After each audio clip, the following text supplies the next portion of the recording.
तो आज हम एक्सप्लेन करने वाले हैं यूआर मूवी को और ये मूवी एक सच्ची घटना पे आधारित है। तो बिना देरी किए सीधा कहानी की तरफ जाते हैं। मूवी की शुरुआत में हमको दिखाया जाता है कि 2010 का टाइम और हमको एक रेलवे स्टेशन भी दिखाया जाता है जहां पर हम एक फैमिली को देखते हैं जो कि अपने दो बच्चों को लेके हंसी खुशी जा रहे होते हैं। हम देखते हैं एक भाई बहन को जो कि नोक झोंक कर रहे थे कि विंडो वाला सीट किसको मिलेगा। हम यहाँ पे देखते हैं जहाँ पे अजीब अपनी बहन पत्तू को बताता है मैं इधर बैठूंगा, अगर तुम्हें विंडो सीट पे बैठना है तो तुम साइड वाले विंडो सीट में जाके बैठ सकते हो, वो जगह बिल्कुल भी खाली है। उसकी बहन पहले तो नहीं मानती, बाद में भाई के आगे उसे मानना ही पड़ता है। फिर हम देखते हैं पत्तू जाते हैं और लोअर विंडो वाले सीट के वहाँ पे बैठ के बिस्किट खाते हैं। ट्रेन में उतने लोग भी नहीं थे, खाली था लगभग। थोड़ी देर बाद हम देखते हैं कि ट्रेन की टीटी आता है और उनसे टिकट मांगता है। वो फैमिली अपनी टिकट दिखाता है और फिर हम देखते हैं कि टीटी कि आपका जो बेटा है वो 5 साल से भी ऊपर है, उसका टिकट चाहिए होगा। और उनकी फैमिली बताता है कि नहीं, वो 5 साल के नीचे ही है। फिर हम देखते हैं कि टीटी के साथ उनका थोड़ी बहुत बहसबाजी भी चलता है, बाद में वो ठीक भी हो जाता है। उसके बाद ट्रेन एक टनल से गुजरता है। फिर हम देखते हैं कि अचानक से अजीब नोटिस करता है कि उसकी बहन पत्तू जो है वो सीट पे नहीं है, बस उसका वो बिस्किट और पैकेट वहाँ पे पड़ा हुआ है। ट्रेन में मानो शोर गोल सब बढ़ जाता है। उसका पेरेंट, उसका भाई हर जगह चीखती है पत्तू का नाम, लेकिन उसका बहन उसे नहीं मिलता। Back to the present day हम देखते हैं वही सपना देखते ही अजीब का नींद टूटता है। आज भी वो दिन उसे ऑन करता है। ट्रेन देखते ही आज भी उसको सब कुछ टिकट करता है। अजीब आज एक पुलिस ऑफिसर बन चुका है जिसका आज प्रोफेशन चल रहा है। उसकी शादी भी हो चुकी है, जहाँ पर ऐसे ही नींद टूटने के बाद उसकी वाइफ उसके पास आती है और उसे समझाती है वही वाला सपना तुमने देखा है, तुम्हारी कोई भी गलती नहीं है उधर, तुम तब बहुत ज्यादा छोटे थे, तुमने जो किया वो गलती तो नहीं थी, तुम्हारी वजह से पत्तू गायब नहीं हुई है, वो आज जहाँ कहीं भी होगी बहुत ही ज्यादा खुश होगी। फिर हमें पता चलता है कि उसकी वाइफ जो है वो यूपीएससी की तैयारी कर रहा है, इसी के साथ वो कॉलेज वगैरह भी जाती है। दूसरी जगह हम देखते हैं पुलिस स्टेशन में जहाँ पर आज पैरेड डे होता है। अजीब रेडी वगैरह होके चला जाता है स्टेशन के लिए। फिर हम देखते हैं कि परेड वगैरह खत्म होता है और अजीब अपने कैबिन में जाता है जहाँ पे 2 बूढ़े दंपत्ति आते हैं जो बताता है कि उनके जो सन है उनको प्रेशराइज कर रहा है कि वो घर छोड़ दे, अभी इस हालत में वो लोग कहाँ जाएंगे। ये केस में अजीब बात ही कर रहा होता है, तभी उसके पास एक कॉल आता है। अजीब के पास जो कॉल आता है उधर उसे बताया जाता है कि वल्लूर नाम की एक जगह पे 40 साल उम्र की एक आदमी की मौत हुई है जलने की वजह से। ये सब कुछ अजीब नोट डाउन करता है। फिर हम देखते हैं कि अगले दिन अजीब के पास एक और कॉल आता है जहाँ पर अजीब को ये बात बताया जा रहा था कि रेलवे स्टेशन के करीब एक कुएं में एक लाश मिली है जो कि उसकी पुलिस स्टेशन में एरिया के ही आते हैं। अजीब अपने सीनियर को पहले इन्फॉर्म करता है और अपने पूरे टीम को लेके उधर पहुंच जाता है। फिर वो लोग जब उस लोकेशन पे पहुंचते हैं तो वहाँ पे ऑलरेडी रिपोर्टर वाले और वहाँ पे आसपास के लोग वहाँ पे गुत्ती लगा के बैठे हुए थे। वो लोग देखते हैं कि कुएं की तरफ सभी का नजर है, सबके मुंह में रुमाल है और वो भी क्यों ना, क्योंकि वो जो लाश है वो सड़ चुका है। हम देखते हैं बहुत ज्यादा मशक्कत के बाद उस लाश को बाहर लाया जाता है और हमें ये भी पता चलता है कि वो एक औरत है और अजीब और बाकी इंस्पेक्टर के भी हालत खराब हो चुकी थी। अजीब ने ऐसा केस पहले तो इन्वेस्टिगेशन नहीं किया था, इसलिए उसने 2-3 बार उल्टी भी कर दिया। फिर उसको फॉरेंसिक में भेजा गया और फॉरेंसिक के बाद ही पता चलेगा कि ये मर्डर है या सुसाइड है और सब कुछ फॉरेंसिक के बाद भी उन लोगों को पता चलेगा। फिर रात को जब अजीब घर में आता है, अजीब को कुछ भी अच्छा तो नहीं लग रहा था। वो बार बार उस चीज को याद कर रहा था और उसको खुद से ही घिन आ रहा था क्योंकि उसने उस लाश को खुले हाथ से छुआ भी था, वो भी ग्लव्स पहने बिना, तो वो खाना वगैरह भी नहीं खा पा रहा था। फिर अगले दिन अजीब और इंस्पेक्टर को लेकर और बाकी सारे लोग को भी लेके वो इन्वेस्टिगेशन करना शुरू कर देता है। उसको इन्वेस्टिगेशन करने से पहले ही उसे एक बात पता चला था कि उसके हाथ में कन्नड़ भाषा में कुछ गुदा हुआ है, तो उनको ये पता चल गया था कि वो कर्नाटक से है। तो वो क्या करते कि कुएं के आसपास जो एरिया है वो रेफ्यूजीज थे, कन्नड़ा हो बंगाली हो, वहाँ पे अदर स्टेट के लोग रहते थे और उनके पास जाके पूछताछ करना शुरू कर देता है कि इसके बारे में आपको क्या पता है और ये क्या लिखाई है कलाई में। इन्वेस्टिगेशन करते करते उनको एक ऐसी औरत मिली और वो उस औरत को जानती थी और उसके हाथ में जो गुदा हुआ था वो भी पढ़ देती है जहाँ पे लिखा हुआ था राजू, और बताती है कि मैं तो उसे पर्सनली तो नहीं जानता था, लेकिन मैं जहाँ पे दिहाड़ी के लिए जाता था ये औरत भी वही आती थी, आपको उधर जाके ही पता चलेगा। फिर हम देखते हैं कि वो लोग उधर भी जाते हैं, उधर मैनेजर से बात भी करते हैं। मैनेजर पहचान जाता है और ये बताता है इसको कभी भी कॉल करने की जरूरत ही नहीं है, ना तो मेरे पास उसका ये कॉन्टेक्ट नंबर है, इसका हस्बैंड को भी मेरे पास काम के लिए लाया था, ये हर टाइम काम में आ जाती थी और समय से पहले ही पैसे लेके चली जाती थी। और मैनेजर के पास जब उनका एड्रेस पूछा जाता है, मैनेजर एड्रेस भी बता देता है क्योंकि बहुत सारे मजदूर आते हैं जो कि काम पे रहते हैं, ये वो लोग लिखवाते हैं, ये भी लिखवाई थी। फिर इनको पता चलता है कि जो ये औरत है ये रेलवे ट्रैक के बिल्कुल बाजू में ही रहती थी, जो कि एक एबेंडन करा हुआ जगह है जहाँ पर मानो जंगल सी बन चुका है और उधर ये लोग रह रहे थे। फिर ये लोग उधर जाते हैं और इधर उधर देखना भी शुरू कर देता है। उधर उनको मिलता है कि वो लोग औरत रहती थी और वहाँ पे खाना बनाने का हर एक सामान, हर एक चीज था। फिर हम देखते हैं कि एक दूसरे ऑफिसर को उनके एक फोटो मिलता है और उन दोनों के बच्चों को भी, और उसी के साथ उसकी पति की भी। और ये फोटो वगैरह जो होते हैं ये अपने हायर ऑफिसर को भी दिखाते हैं। यहाँ पर जो हायर ऑफिसर मनी होता है और वो बताता है कि ये जो फोटो है वो कर्नाटक की एक स्टूडियो में खींचा गया है, तो तुम लोगों को कर्नाटक जाना पड़ेगा, स्टूडियो तक पहुंचना भी पड़ेगा। फिर अजीब डिसाइड करता है कि ऐसा तो रमन के लेके जाएगा, लेकिन वो ट्रेन से नहीं जाना चाहता। और इसका आंसर पूछने पे वो बताता है, सर बस से जाएंगे ना, 2-3 बार बदलने भी पड़े, थोड़ा माहौल का मजा लेते हुए जाएंगे, क्योंकि अजीब का जो बैक स्टोरी है उसको ट्रेन से डर लगता है, इसीलिए वो ट्रेन में नहीं चढ़ता। फिर हम देखते हैं कि वो लोग कर्नाटक के लिए रवाना होते हैं और उस एग्जैक्ट स्टूडियो में वो लोग पहुंचते हैं। और पुलिस देखते ही और फोटो वगैरह देखते ही वो आदमी बता देता है कि हाँ ये जो फोटो है इधर से ही खिंचवा गया है। स्टूडियो वाले बताते हैं कि पास के गांव से ही ये लोग आते थे फोटो वगैरह खिंचवाने के लिए, और एग्जैक्ट लोकेशन मुझे सर नहीं पता। पास का गांव 3 किलोमीटर दूरी है। तो ये लोग चाय पीने के लिए एक टपरी पे तो रुकते हैं, चाय वगैरह खाते हैं और आपस में ही डिस्कस करते हैं कि इस आदमी को हमें उठाना पड़ेगा और तभी हमें पता चलेगा सच्चाई क्या है। तब हम देखते हैं कि मनीष सर के सिगरेट जलाते ही दूसरा एक आदमी आता है उसके सिगरेट को लेकर अपने सिगरेट की आग जलाने के लिए। वो और कोई नहीं बल्कि वही आदमी है जो कि लड़की के साथ खड़ा हुआ है। फिर हम देखते हैं कि सारे पुलिस ऑफिसर मिलकर इसको पकड़ लेते हैं और बस से ही उसको वापस लाते हैं। और अजीब जो है वो बताती है कि जो वो बस में है शोभा,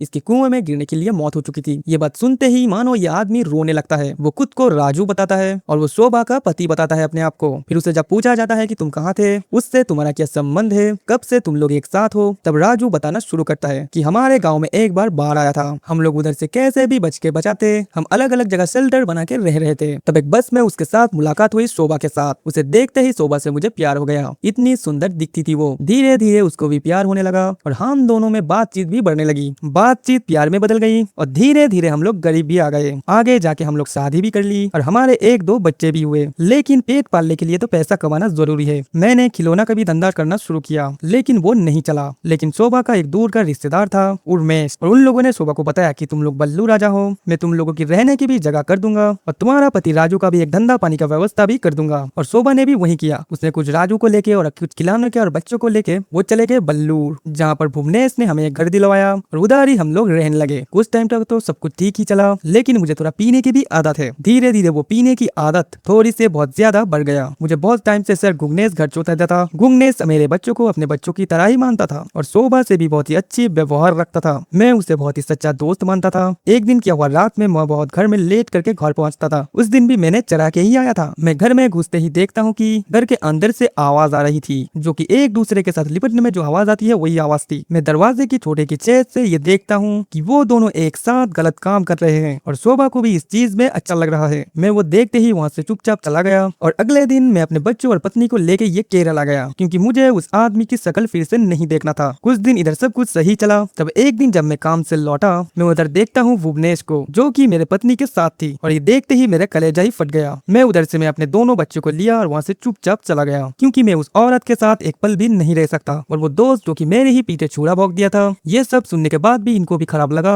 और मनीष सर को भी। तब हम देखते हैं इधर आके जो बॉडी दिखाया जाता है, वो देखते ही राजू फूट फूट के रोने लगता है। वो ये सब देख के कहता है कि मेरी जिंदगी भी किसी काम की नहीं है, उस भुवनेश ने ही मेरे पत्नी को मारा है। अब मेरे बच्चों का आगे क्या होगा? मैं चला जाऊंगा गाँव, बच्चों को कभी भी ये नहीं बताऊंगा कि उनकी माँ की ऐसी हालत हो चुकी है। आप सर मेरी पत्नी का अंतिम संस्कार करवा दीजिए। मनीष सर उसको थोड़ा सा दिलासा देते हैं और उसे कुछ पैसे भी। फिर हम देखते हैं कि अजीब उधर से जाता है फॉरेंसिक के पास, जहाँ पे फॉरेंसिक ऑफिसर बताता है कि वो औरत जो है कुएं में गिरी है, लंच में पानी तो भरा है लेकिन उसकी वजह से उसकी मौत हुई, इसे एग्जैक्ट नहीं बता सकता, क्योंकि सर में भी इसकी चोट है। हो सकता है कि इसे कुएं में गिरते टाइम लग गया। एग्जैक्ट ये तो नहीं कह सकता कि कुएं से गिरने से पहले उसे चोट लगा या गिरने के बाद उसे चोट लगा। ये सब कुछ अजीब सुनता है और रिपोर्ट वगैरह देखना शुरू कर देता है। फिर हम देखते हैं कि एक कांस्टेबल बताता है कि सर आपसे मिलने के लिए कुछ लोग आए हैं और वो इस केस के बारे में कुछ जानते हैं। अजीब उन लोगों को तुरंत ही अंदर भेजने के लिए बोलता है, जहाँ पर हम देखते कि वो लोग यहाँ पे आते ही कहते हैं कि सर राजू कहाँ पे है? राजू से मिले हुए बहुत साल हो चुके हैं, उसे हम लोग नहीं मिले हैं। वो हमेशा गाँव में आता है और अपनी माँ से मिलता है और इस बार उसने अपनी माँ से भी नहीं मिला। वो जी बताता है कि वो आया था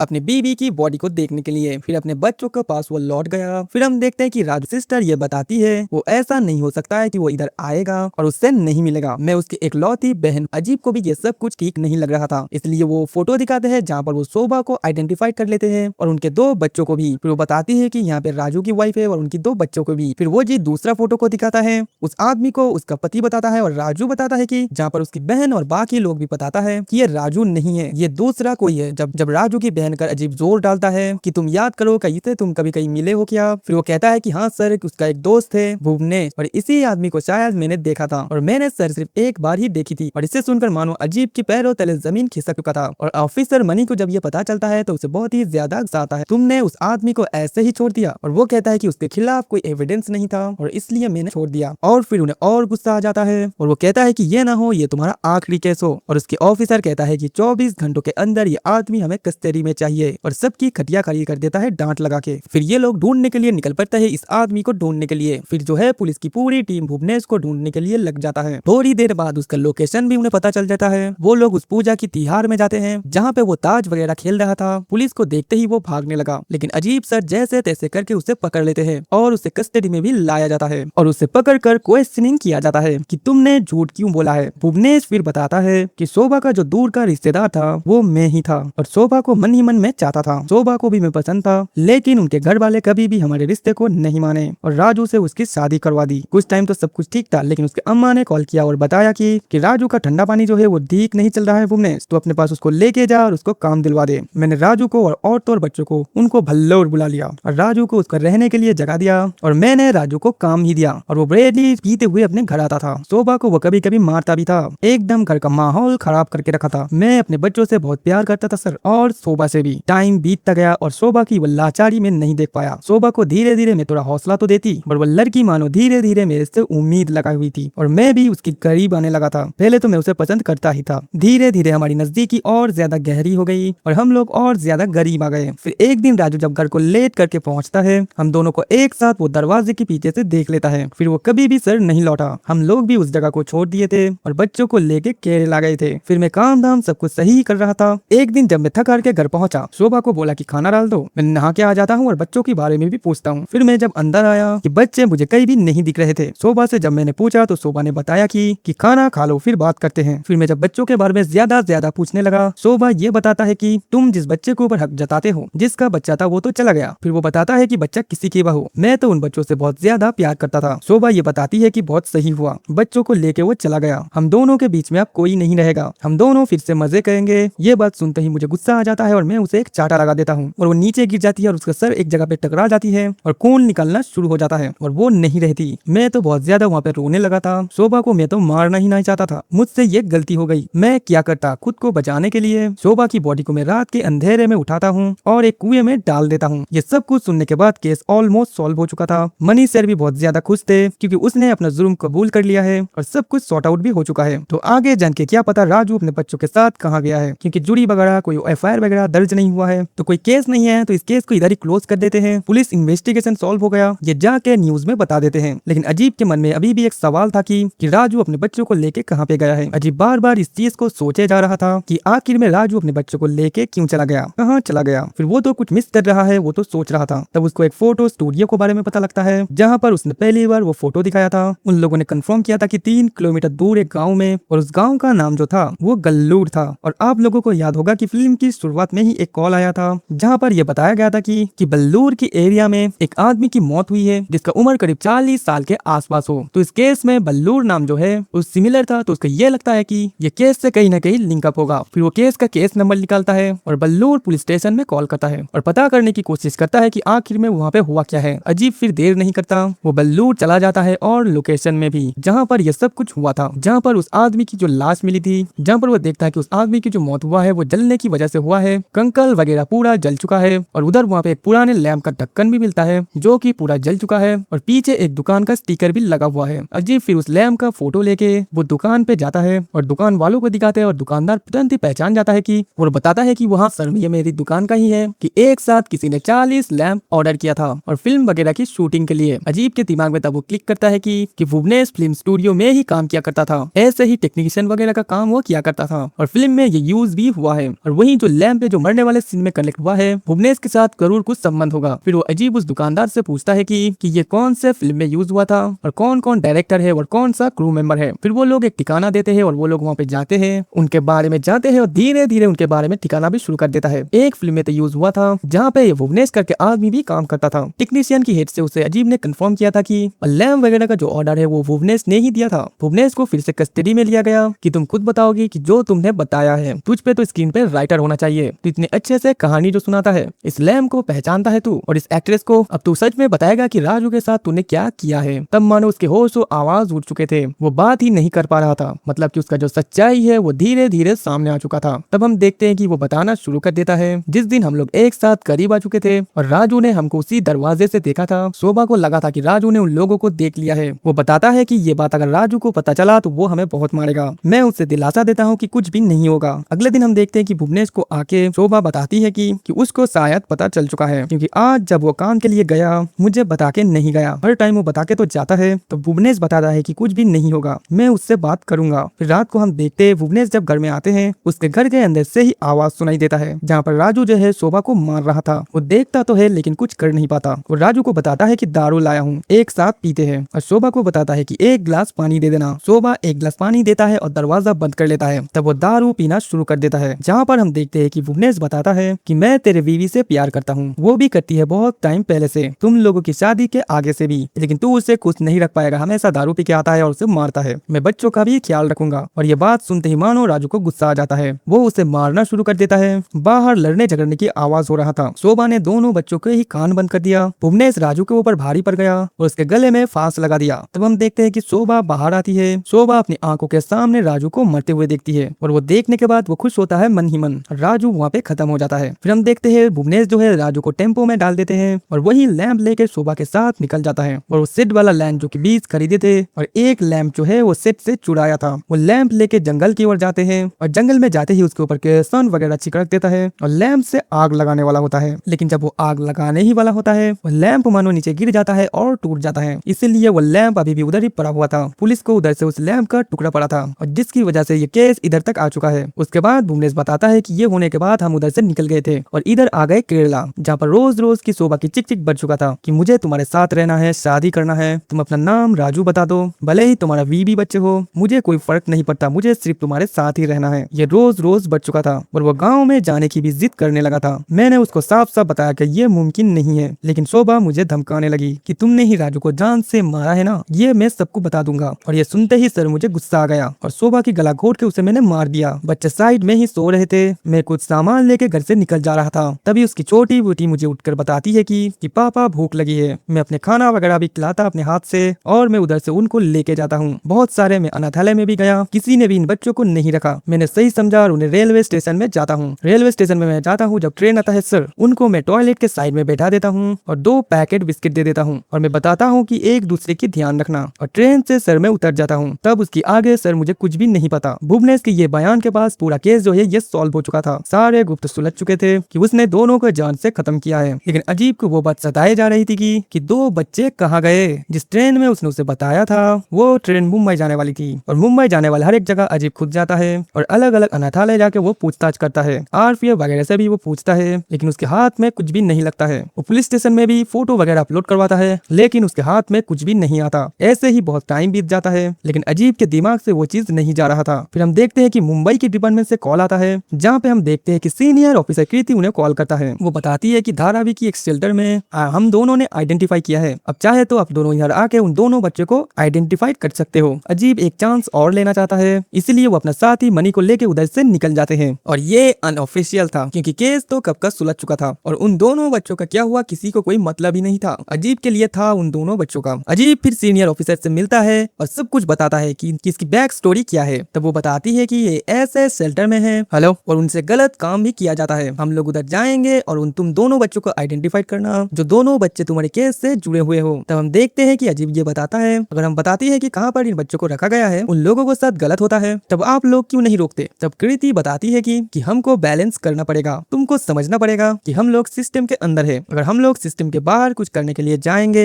हमारा नहीं तो तबादला होगा नहीं तो सस्पेंशन। मैं भी जब आई थी मैं ऐसी ही थी, लेकिन धीरे धीरे मुझे सिस्टम के अंदर घुसते ही सिस्टम को अंदर से ही साफ करना होगा। मैं एक लकीर तो खींच सकता हूँ जहाँ पे ये लोग मेरे टेरिटरी पे ना पाए। अगर कभी भी कोई आ जाए तो उनको रेस्क्यू करने की जिम्मेदारी मेरी है। धीरे धीरे तुम ये सीख जाओगे अजीब। कृति मैम जो है वो एसआई शिकवत को बुलाते हैं और ये बताता है कि और इनको बताती है कि इनको शेल्टर के बारे में चप्पा चप्पा पता है, वो आपको आपके साथ लेके जाएगा और उधर जाके हर एक बच्चे को भी दिखाएगा। आप आइडेंटिफाई कर लीजिए और बच्चों को लेके चले जाइए। फिर हम देखते हैं कि उनके साथ ये लोग जाते हैं धारावी की एक शेल्टर में, जहाँ पर हम देखते हैं कि अधेड़ उम्र का जो एक आदमी है बच्चों से खाना सर्व करवाता है। खाने की टेस्ट गलत होने पे उनको मारता भी है और बहुत सारे गलत काम भी ये लोग करते हैं। जहाँ पर हम देखते हैं कि वो लोग अंदर जाते हैं, शेखावत सर को देखते ही वो मीठी गाली देते हैं और बताते हैं कि सर सही से तो पैसा पहुंच रहा है ना। शेखावत सर उल्टा उनको एक गाली देते हैं और बताते हैं कि तुम लोगों को ज्यादा चर्बी चढ़ चुका है, तुम लोग अभी दूसरे एरिया से भी बच्चे चुरवाने लगे हो, तो ज्यादा शाने मत बनो, क्योंकि ये जो सर आए हैं ना केरल से आए हैं, इन लोगों की 2 बच्चों को तुमने उठाया है, सीधा साधा तुम वो बच्चों के नाम और वो लोग कहाँ है तुम बताओगे या तुमको खुद जेल में लेके जाऊं। और ये कृति मैम के टायर रिकॉर्डर है। फिर हम देखते हैं वो अधर उम्र का जो आदमी है वो अपने एक चेले को बुलवाता है और उन दोनों बच्चों को इनके साथ जाने के देने के लिए कहता है और आइडेंटिफाई करने के लिए रूम में जाते हैं। जब भी ये लोग रूम में आइडेंटिफाई करने के लिए जाते हैं, अजीब उधर बहुत सारे बच्चों को देखते हैं, जिन सारे बच्चों को अजीब बचाना चाहता था, लेकिन ये पॉसिबल ही नहीं है सिस्टम के अंदर रहते हुए, क्योंकि सिस्टम के अंदर ऐसे ही काम करना पड़ता है। अजीब उन दोनों बच्चों को ढूंढता रहता है। फिर फाइनली अजीब को वो दोनों बच्चे मिलते हैं, जो 2 बच्चे उन दोनों की आंखों के आंसू पोंछ रहे होते हैं। फिर हम देखते हैं कि अजीब उन दोनों बच्चों को रेस्क्यू करते हैं उधर से। फिर हम देखते हैं कि पुलिस डिपार्टमेंट ने ये केस सॉल्व कर दिया था, बच्चों को भी रेस्क्यू कर लिए गए थे। अजीब ने अपने पापा को जाकर यह सब कुछ बताया